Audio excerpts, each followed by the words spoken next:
There is no time like the present to spend on Rise of Kingdoms. But realistically, if you're going to spend on Rise of Kingdoms, what should you be buying? Join me to find out.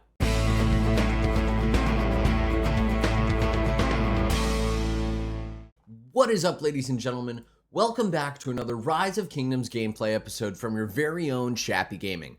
Today, we are going to be talking about everyone's favorite topic, spending in Rise of Kingdoms. Now, Rise of Kingdoms is not a pay-to-win game. If you disagree, let me know in the comment section below. But in theory, it's not a pay-to-win game.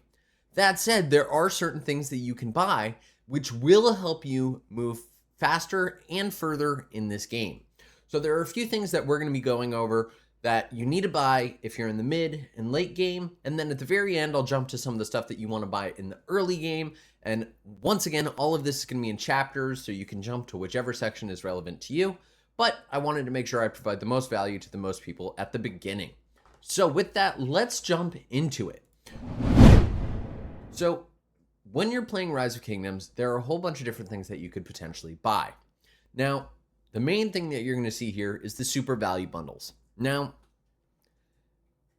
Lilith chose some interesting verbiage here because actually these are not the best value of any of the bundles within Rise of Kingdoms. So let's move past these for now. One of the best things that you can buy in this game is going to actually be the daily special offer. And personally, if I were going to buy this, I would actually just buy the $5 because if you buy the $1.99 and the $2.99, you're at $5 anyways. And this way you get a third chest.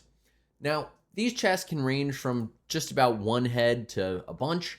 Personally, I've always gotten gold heads out of this, and I've usually gotten at least one per chest on average. Now, my recommendation to you, and maybe this is just me being suspicious, is you should open 3 chests at a time because I'm pretty sure you're guaranteed something if you do, but open at your own risk. Now, which of these commanders should you actually be buying this for? Do me a favor, don't buy Bertrand, don't buy Honda, skip Suleiman. If you're going to be buying this, there are certain commanders that are going to be valuable into the late game and beyond. Trajan, probably a good one if you're already a whale and you're buying this maxed already.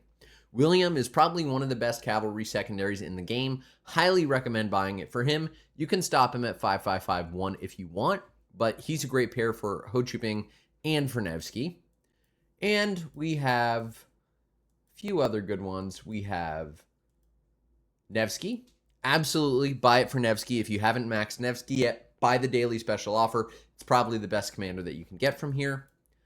We also have Guan Yu. Guan Yu's fairly viable. Honestly, at this point, I would probably skip him. Maybe that's an unpopular opinion, but we're about to get more infantry, and I think Guan Yu's going to be the one that's replaced. Alex, he might be worth buying in here, especially if you're early game. Alex is very viable, and even into the late game, he works as a secondary for Luce. And the rest I would probably skip. That's just my take. Scipio I would go for, absolutely. No questions asked. Best infantry commander in the game. So that's the daily special offer. What else should you be buying? The supply depot is the #1 spot that I would go to for value in Rise of Kingdoms. So as you can see here, there are a couple things that are especially valuable. The first is the 30-day gem supply. This is $10. It's a no-brainer. You really have to buy this. I buy every recharge rewards, and usually it carries me into the next one. This gives you almost 20,000 gems, it says here. I believe it's more than that because you get the 2,200 plus the 19,500. My math, you guys know, is a little iffy. Now, there are a couple other things that are actually worth buying in here too. So I would skip the research speed-ups. Eventually, you're not going to need them. If you're early game, you do you. I would skip them. 7-day material supply is, in my opinion, the best bundle that you can get in this because, as you guys know, the 2 most valuable things in Rise of Kingdoms are going to be equipment and materials and gold heads. So I would do this. This one is amazing. And then the 7-day armament supply is also spectacular. You get over 21 epic quality formation choice chests, and these can have legendary armaments. It's kind of a no-brainer. Those are the 3 that I'd go for above absolutely anything. Skip the resource ones. They're not going to be worth it. You should just have a farm account. Now you have the special resource bundle. Personally, skip it. I would never buy it. They're not very valuable. Honestly, not worth it. Gem Store. This is an interesting one. So I've never bought this, as you can see, but if you're going to whale out and you want to spend, my recommendation, go for the $100 version of this, because you get that first purchase bonus of the extra 25,000. That's going to give you the biggest bang for your buck. If you do one of these smaller ones, it's really not going to be worth it, in my opinion. If you're a whale, you're going to be buying the most expensive one anyways, but 50,000 gems for the price of one gold chest is pretty insane. So I'll always go for that. Now, what else should you be buying? We have these super value bundles. They're kind of meh. There are some that are worth buying. So Imperial Armaments is not bad. It's $5 for 4 formation choice chests, and then it escalates from there. If you want to know how all of these break down, join the Discord in the link below. I believe I'm going to have screenshots of all of these on there and exactly what's inside of them. Mark of the Champion bundle, I'd skip it. That's just gambling.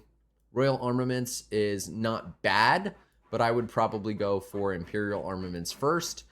This is 3 formation choice chests for $5. As you guys saw from Supply Depot, it's only $5 for 21 of them. I mean, use your best judgment. Personally, these are not the best value of anything. Now, there are some things you are going to want to buy in here. New World Bundle is pretty good. It gives you passport pages, which are otherwise really hard to come by. So I would consider that. Only if you're planning on leaving your kingdom. I, of course, am not. And that's really about it that I would recommend in here. A lot of the others I would personally skip. I don't think it's worth it. But that's not the only place you could spend money. No, wait, there's more. Rise of Kingdoms has done an excellent job of monetizing this game, because you can also spend money in the Lucerne Scrolls. And Lucerne Scrolls is amazing. If it were me, I always buy this bundle every single time without fail. The $5 bundle is perfectly fine for me. If you're just going to unlock it, you have 2 choices. You can do Divine Inheritance $5, or you could do Divine Inheritance $20.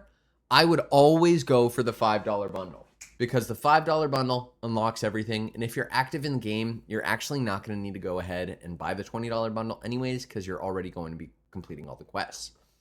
So this one's a no-brainer. I buy this every single time.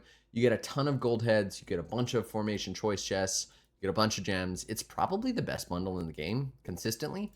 So always buy that. Now, that covers a lot of the main spending that you can do in Rise of Kingdoms.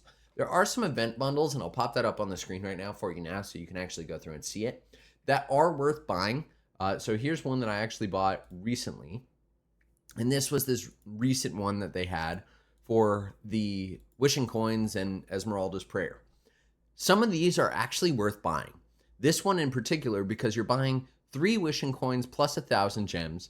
Each Wishing Coin amounts to about 900 gems when they showed it in the shop. I would typically buy this one. The other one I would do is the one where they do the Team Draw. Team Draw is another good bundle to buy if you're buying, special event bundles. The other thing I would consider, when they do have the 7K gem event, which I'm sure you guys have all seen, I'll pop an image on the screen for you. I would always buy the $10 bundle on the side. The value there is actually pretty good. If you're looking to spend in the game, that's what I would buy.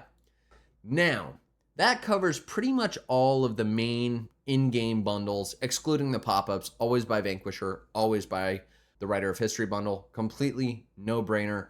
Always buy those. Now, let's move on to a topic that I think everyone is probably wondering, should I be spending money on this? Crystal Tech. So here's the Crystal Tech bundles that you can see here. If you're going to max Crystal Tech, it's actually not that expensive. I mean, I say that, but it's really not. So the things that I would say you have to buy are going to be the pop-up bundles and then the one-time bundle here. These are absolutely non-negotiable. Between them, it's like $114, totally worth it, great value.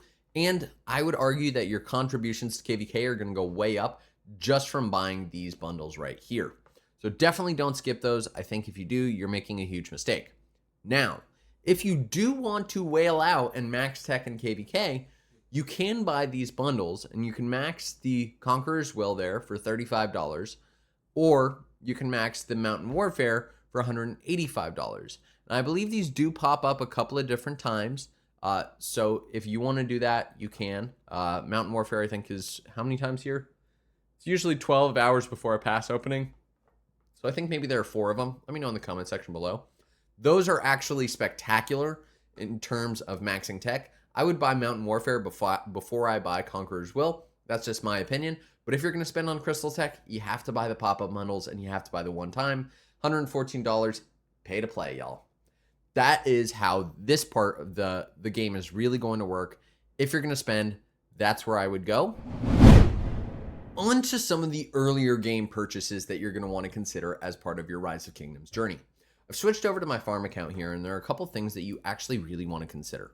The first of which is if you're in the early game, you do have these Minamoto bundles. Minamoto is super viable in the early game. If you haven't maxed him, he's actually going to be pretty useful. I would buy him if you're in between KVK 1, 2, and maybe even 3. Good way to spend money, not too expensive. I believe it rounded out to about $300 for a max Minamoto, which long-term, he delivers enough value, you might want to do it. Now, another commander you can get in here is Hannibal. Personally, I would skip him. I wouldn't spend the money. I don't think he's worth it. Late game, he's completely useless. I'd skip it. Probably not the best investment. Now, there are some things that are good investments, though. So if we come over here, one of the best bundles to buy in Rise of Kingdoms is actually going to be the Growth Fund, because you can get a ton of gems. I think this is over 100,000 gems for $15. This is the best bundle you can buy in Rise of Kingdoms in the early game without a question. So I would buy this. I would buy this probably as I'm trying to upgrade to City Hall level 25, because you can use those 17,000 gems to actually upgrade your castle, which personally is the fastest way to get T5 troops. That's just my opinion. But I would absolutely buy the Growth Fund if you're going to be spending in Rise of Kingdoms. And that's really right about it. I hope that you guys have enjoyed. This has been my 2024 spending guide in Rise of Kingdoms, but let's be honest, this is probably going to roll into 2025 as well. Drop a like on the video if you've enjoyed, and hit that subscribe button right over there, bottom right-hand corner, and hit the bell so you get notified when new episodes come out. Thank you all. Shappy out.